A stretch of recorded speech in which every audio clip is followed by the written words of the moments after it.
Est-ce que les Romains étaient des sales racistes? Oui, oui, t'as entendu la question. Est-ce que les Romains étaient des bons gros racistes? Alors, je suis d'accord avec vous, hein, dit comme ça, la question est amenée un peu comme un cheveu sur la soupe, hein. Elle vous paraît discornue ou disproportionnée. Mais les peuples de l'Antiquité avaient des manières d'étiqueter et de définir ainsi que de stéréotyper ceux qu'ils considéraient comme étant étrangers. Cela était particulièrement vrai dans l'Empire romain, une nation à l'origine italique qui, tout au long de son histoire, a interagi avec une myriade de cultures différentes, tant dans la guerre que dans le commerce, et donc a intégré de nombreuses nations, ainsi qu'à incorporer leur religion et leurs coutumes dans le tissu de leur société. Les attitudes romaines envers la race et l'identité ont été inspirées par les Grecs, bien à des égards. Et elles ont également rejeté l'héritage de la Grèce à bien d'autres égards. De plus, les expériences gréco-romaines au Proche-Orient, en Afrique du Nord, en Germanie et en Gaule ont toutes contribué à façonner la perception de l'Empire envers les étrangers, la différence entre les barbares ou les civilisés, ceux qui sont serviles ou ceux qui sont des guerriers. Je vous propose, ceci est le premier épisode d'histoire génétique et de racisme dans l'Antiquité, donc couvrant l'Empire romain et son immense diversité ethnique et culturelle. D'ailleurs, si cela vous plaît, n'hésitez pas à me le dire en commentaire et mettre en avant cette vidéo. Cela me permettra justement de faire d'autres vidéos sur comprendre les notions de population et les différences de perception, notamment à travers cette époque antique.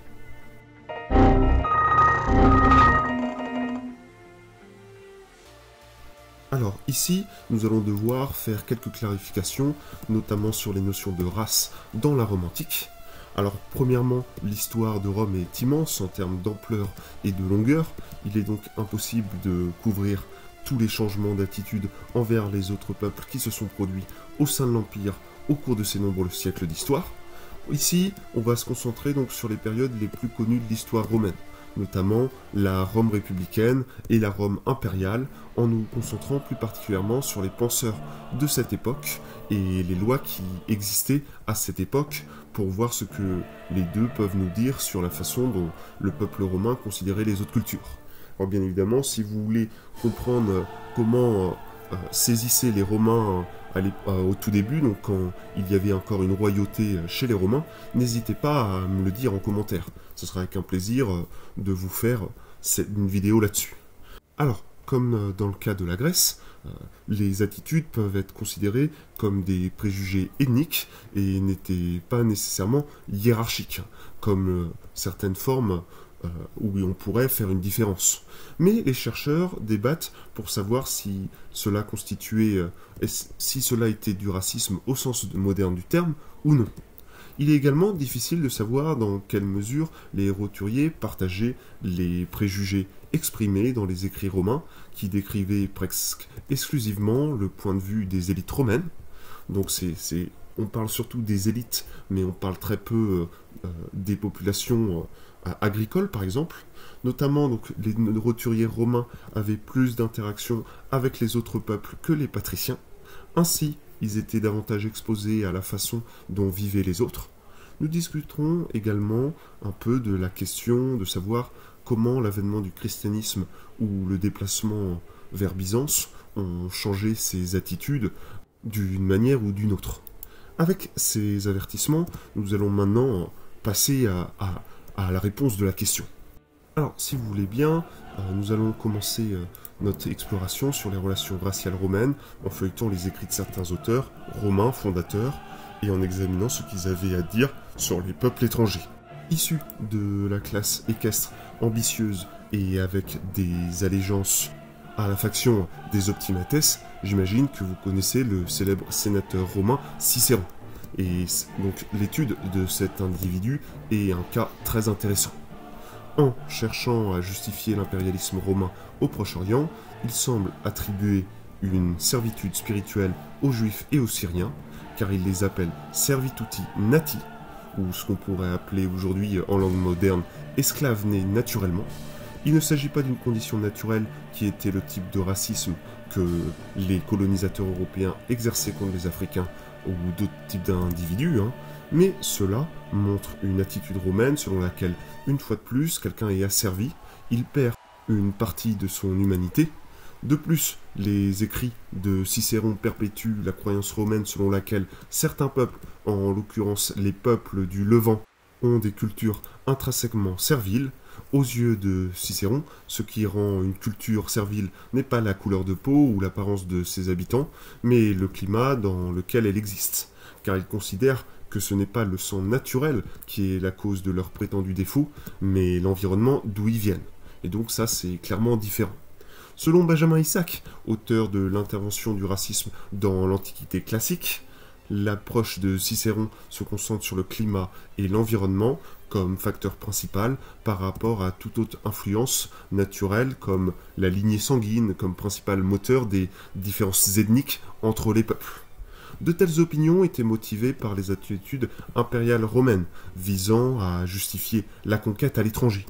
Les opinions de Cicéron sur les autres nations qui s'opposent à Rome, ou qui étaient soumises à elle, visent également à les différencier des Romains et de leur propre culture martiale et d'élite. Les Gaulois ont fait l'objet de commentaires particulièrement acides, dépeints par Cicéron comme un peuple violent, enclin à détruire les sanctuaires religieux sacrés. Cicéron réserve un vitriol similaire aux Sardes, qu'il considère comme particulièrement barbares, au point même que les Phéniciens, ou les Romains donc méprisaient également les Sardes, qu'ils trouvaient insupportables. Lorsqu'ils colonisèrent leur île, il y avait des sentiments similaires qui ont été partagés par les populations du Maghreb en Afrique du Nord. Les attitudes xénophobes de Cicéron découlent de sa mentalité impérialiste et de l'exceptionnalisme romain. Bien sûr, l'idée que Rome, véritable cité brillante sur une colline et qui était entourée de barbares et qu'il était du devoir sacré de Rome de se lancer dans une mission civilisatrice à travers le monde, l'idée était bel et bien présente. Comme nous le voyons dans les écrits de Cicéron, les stéréotypes romains sur les groupes ethniques étrangers étaient souvent utilisés politiquement pour promouvoir ou justifier des politiques expansionnistes de Rome. Nulle part, cela n'est plus évident que dans les écrits de Jules César, dans son commentaire sur les Gaulois. Il les connaît bien. Au cours de ses conquêtes de la Gaule, César s'efforçait de dépeindre les tribus gauloises comme paresseuses, violentes et politiquement instables. César affirme également que les Gaulois qui vivaient près de Rome étaient moins décadents que ceux qui vivaient près des populations germaniques. Ces derniers étaient plus martiaux et violents.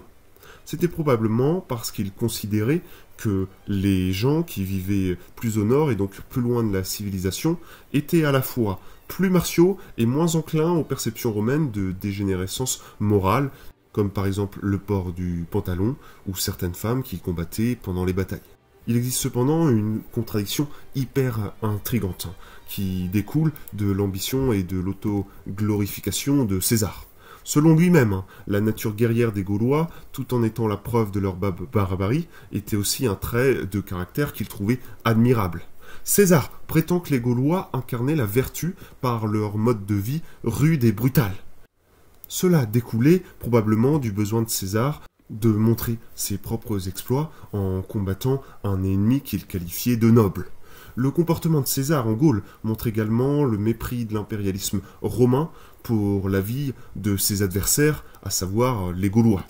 Nombre des descriptions faites par César des atrocités commises par son armée en Gaule ont été perpétuées et ont été écrits par certains écrivains et retrouvés par des chercheurs qui comparaient ça à un nettoyage ethnique, voire à un génocide, car divers massacres ont eu lieu, voire à une négligence criminelle.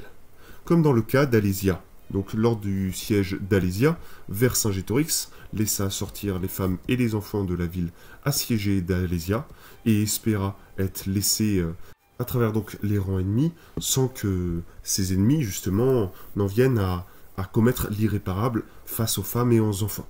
César, lui, se montra intransigeant et les laissa coincés entre les murs romains et gaulois, ce qui faisait que ça faisait une sorte de bouclier. Mais du coup, le bouclier, c'était la vie des femmes et des enfants gaulois.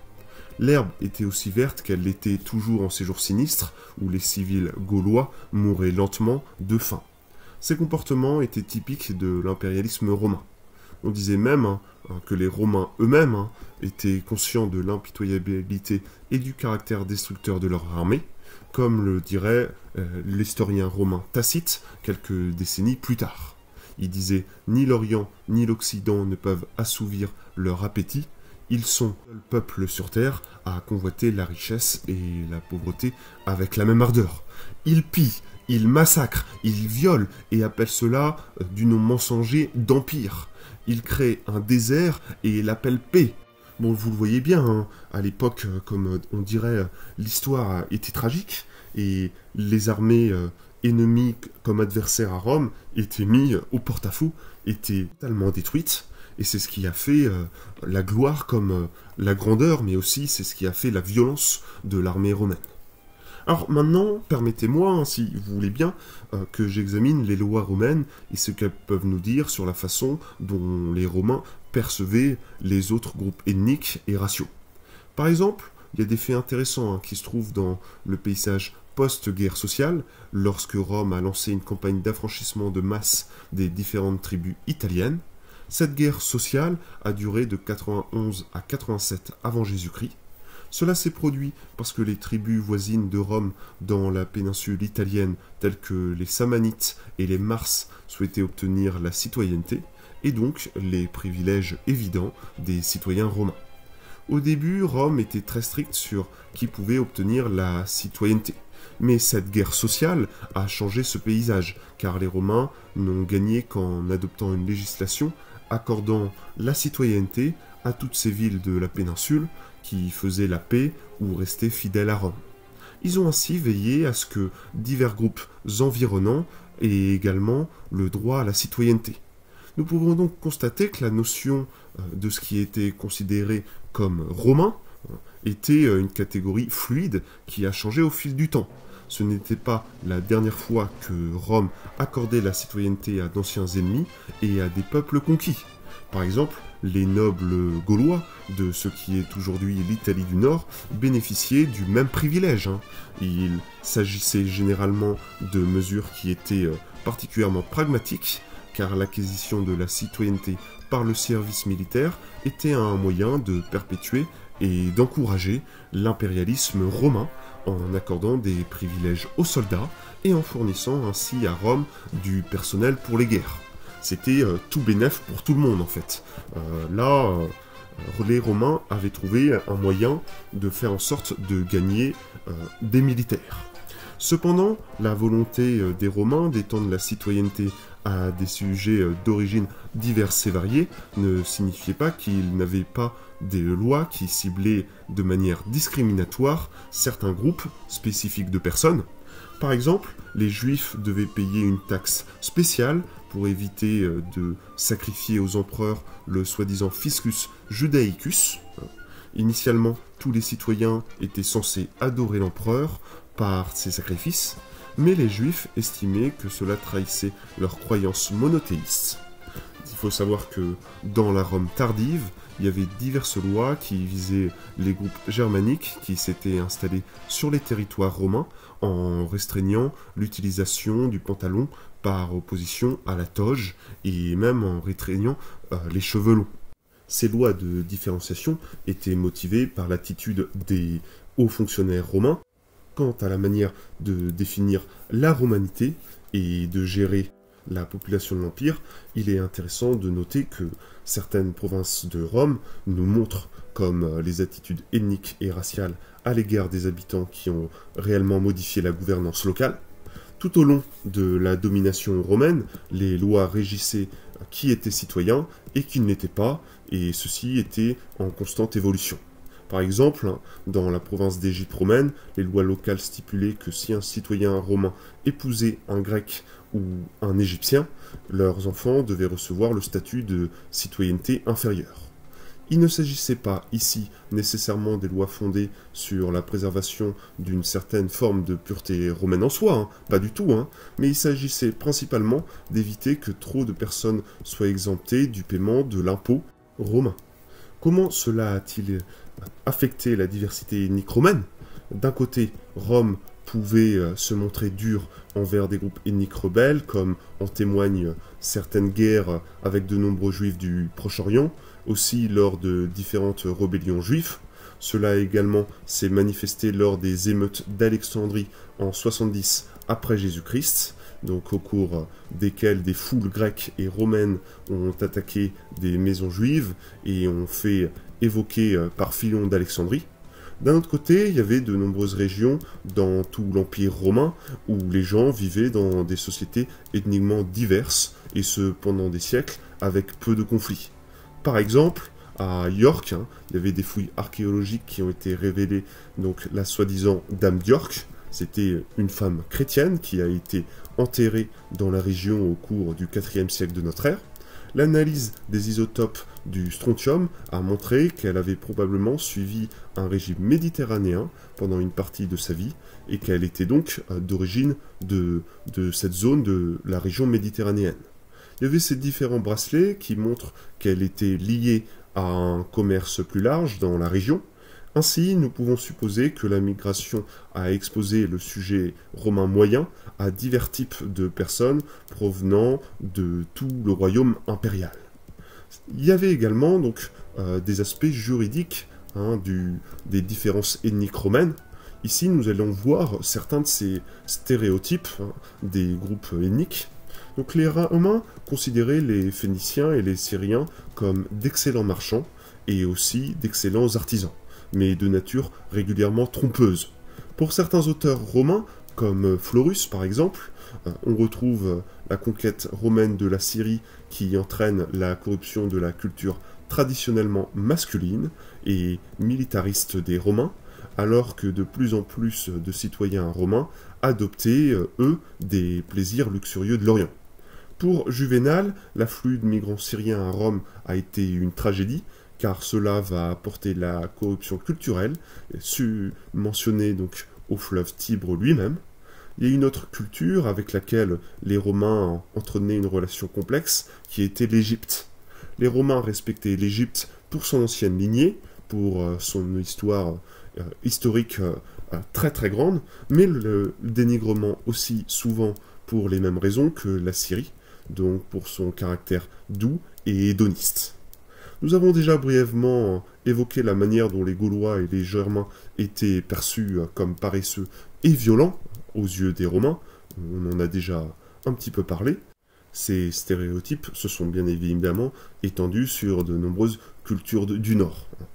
Il y avait sans doute une question aussi de rapport avec l'ennemi, qui était l'ennemi la plus féroce de Rome, qui était les Parthes. Donc les stéréotypes romains étaient assez contradictoires sur ces membres de population.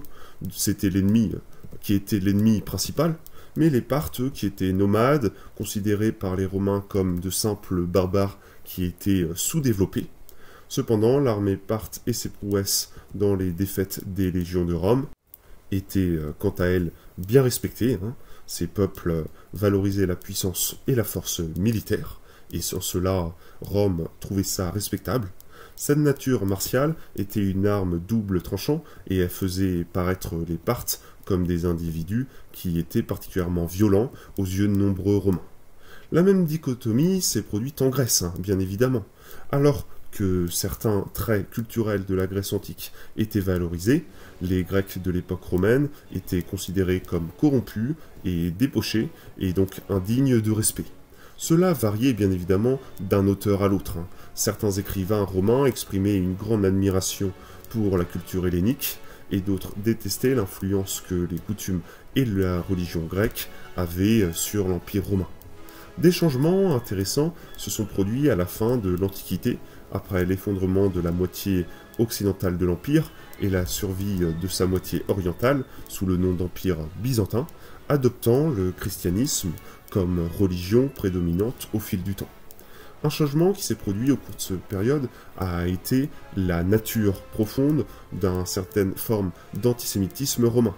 À la fin de l'Antiquité, les empereurs comme Théodose, Justicien Ier ou Héraclée utilisaient souvent le christianisme pour attaquer les juifs comme bouc émissaire pour diverses raisons politiques et aussi juridiques. tout en utilisant des excuses théologiques pour ses actions politiques.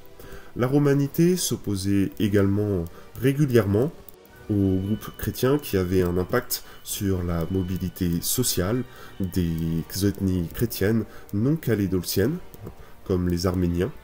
Il y avait également un biais linguistique dans cette situation, car les chrétiens orthodoxes qui ne parlaient pas grec, comme les Serbes, les Bulgares ainsi que les Russes, n'étaient pas considérés comme romains. Ces exemples montrent que la transition de l'Empire romain vers le christianisme tout au long de l'Antiquité tardive et jusqu'au Moyen-Âge a effacé certaines frontières. Ça en a soulevé d'autres et a reconfiguré certains préjugés pour les adapter à de nouveaux agendas politiques. Alors de tout ça, qu'est-ce qu'on peut conclure des Romains? Alors, comme on l'a vu, la Rome antique avait une variété d'attitudes complexes, particulièrement et à plusieurs niveaux, envers les populations non romaines. Ils ont eu des regards bien différents, et qui étaient le résultat de l'interaction avec d'autres cultures, ainsi que de l'expansion impérialiste. Les conquêtes de Rome ont entraîné l'esclavage de masse, les guerres dans le monde, mais ont également amené de nombreuses périodes de paix. On l'a bien vu ici, que ce soit les ambitions impérialistes de César contre les Gaulois, la haine politisée contre tout ce qui était oriental pendant les guerres avec les Parthes, Rome a développé de nombreux préjugés ainsi que des rejets de ces préjugés. Rome peut être un lieu très exclusif, mais aussi très inclusif, une contradiction que de nombreux historiens et de nombreuses sociétés modernes ont fini par comprendre. C'est peut-être là la plus grande leçon que nous pouvons en tirer aujourd'hui. Comment ces attitudes se manifestent et comment les défaire pour que les humains puissent coexister dans des sociétés cosmopolites?